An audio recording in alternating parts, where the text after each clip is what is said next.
Welcome to channel. હું છું જૈવિક મહેતા. સ્વાગત છે તમારું જયમ ગુજરાતીમાં. સો દોસ્તો, હરિ ઓમ હરિ નામનું ગુજરાતી મૂવી આવવાનું છે. 24 નવેમ્બરના રિલીઝ થવાનું છે. ટીઝર આનું બહુ પહેલાં આવ્યું હતું અને વચ્ચે નવરાત્રી આવી છે, તો નવરાત્રીમાં તો આપણે સૌ ગરબા સિવાય બીજું કંઈ જોતા નથી. અને ટ્રેલર હવે રિલીઝ કર્યું છે, કેમ કે મૂવી 24 તારીખના છે, તો ઘણો ટાઈમ છે.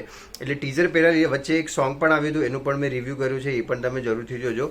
તો સિદ્ધાર્થ હલરેડિયા સરનું આ 4th મૂવી છે આ વર્ષનું, અને રોનક કામદાર છે આમાં, અને વ્યોમાનંદી છે, જેમને તમે ભૂલભુલૈયા 2માં પણ જોઈ હશે, જે બોલિવૂડનું મૂવી આવ્યું હતું કાર્તિક આર્યનવાળું, તો એમાં પણ તમે એમને જોઈ હશે.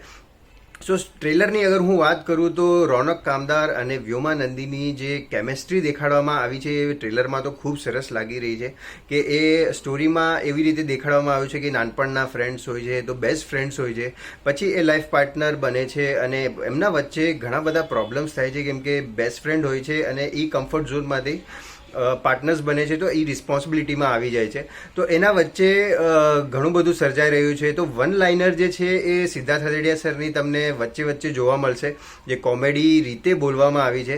બટ સિદ્ધાર્થ હલરેડિયા છે તો તમે કોમેડી એક્સપેક્ટ કરશો, બટ એટલી બધી કોમેડી લાગતી નથી અત્યારે, કે આ મૂવીમાં એટલી બધી કોમેડી હશે. સિદ્ધાર્થ હલરેડિયા એક સિનિયર રોલ હશે કદાચ, જેવું જોવામાં આવ્યું છે. અને સાઉથની મૂવી તમે જે જોઈ હશે કદાચ, ટાઈમ મૂવી, તો ટાઈમ જેવું જ લાગે છે કે થોડીક, એટલે ટાઈમનો થોડોક પાર્ટ તમે કહી શકો કે એ રિવર્સમાં જઈને એ બધું જે ઘટ્યું છે એ બધું એ જઈને સરખું કરી શકે છે. તો એવું લાસ્ટમાં થોડુંક દેખાવામાં આવ્યું.